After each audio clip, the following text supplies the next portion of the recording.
You guys go ahead and talk a little bit so I can send snaps.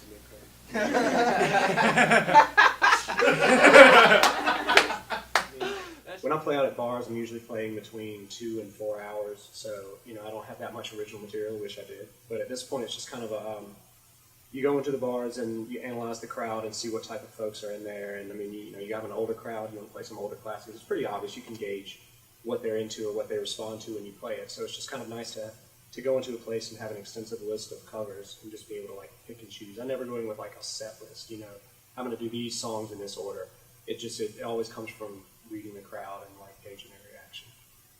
Whenever I play my gigs, it's always a matter of how comfortable.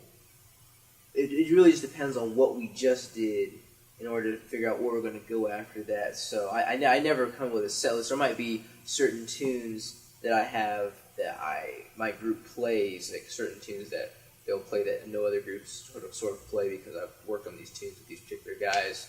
So those tunes have a certain chemistry. But it really just depends on how the last tune felt. It's like if we did a certain kind of tune, say we did one of my original tunes, and maybe it didn't feel super comfortable, that we'll probably do a standard that we all really know well, because if it felt sort of uncomfortable for us, the audience might have enjoyed it, but it didn't have a certain connection that needed to happen. So we'll do something that's more comfortable that we might not have to think about as much in order to restore that sort of vibe. And so you always want to keep this very comfortable sort of vibe happening where everything's connecting, That and doing like the bar scene, when you get out there, people want to hear stuff they know. As much as you don't want to do that as an artist, like you kind of have to cater to what someone in the venue wants to hear. So that's one of the ones that people request all the time. It's Sitting on the Dock of the Bay by Otis Redding. And I just kind of took it from like the standard way that he plays it and kind of jazzed it up. It's just gave it my own swing to it. I've enjoyed playing it for years. So. I enjoy working with like different kinds of artists, and I enjoy just doing music in different ways, taking maybe a pop song like this or a really popular, well-known song and just kind of doing your own thing with it.